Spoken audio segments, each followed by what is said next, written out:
Welcome back to Boss JCB. I'm Carl. And I'm Ben. And this is Tech Talk.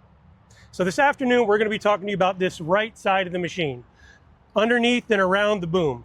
So first, before you do anything on this side of the machine, make sure you grab the safety strut and put it in the arm to make sure you don't have any safety issues or the boom come down on you. All right, so while we're over here, we're going to first look at the cabin air filter.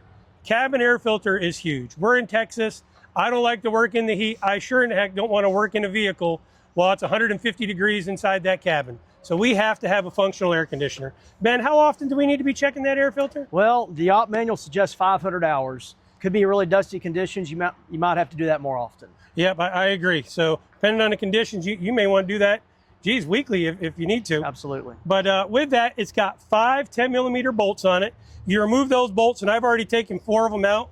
Let me just go ahead and remove this last bolt. And when you remove those 5 bolts, it's going to pop open right for you. So once you open it up, you're going to see in here, you've got your cabin air filter. Sits right at the front. This cabin air filter makes a world of difference with that air conditioning system. So make sure you're checking this. If you need to replace it, call your local JCB dealer, Boss JCB. We have them readily available on the shelf. We'll ship one to you overnight if we need to. All right? So once you put that in there, you check it, put it in there, put this right back on in place, you're set to go. Your air conditioning should keep working with no problems. While you're here, you've also got your washer fluid bottle. Sits right here in the front.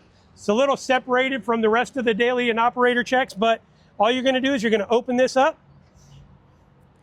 Inside of it, it's got a retaining strap. That retaining strap is also your level indicator. You can see how much fluid you have on there. And of course, you can always just look down in there and see how much fluid you have in the bottle.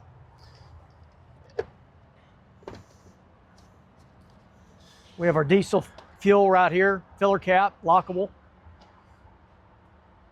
Sure is. With the price of diesel, I don't know if I'd leave mine unlocked. I would lock it, sir. Absolutely. You better believe it.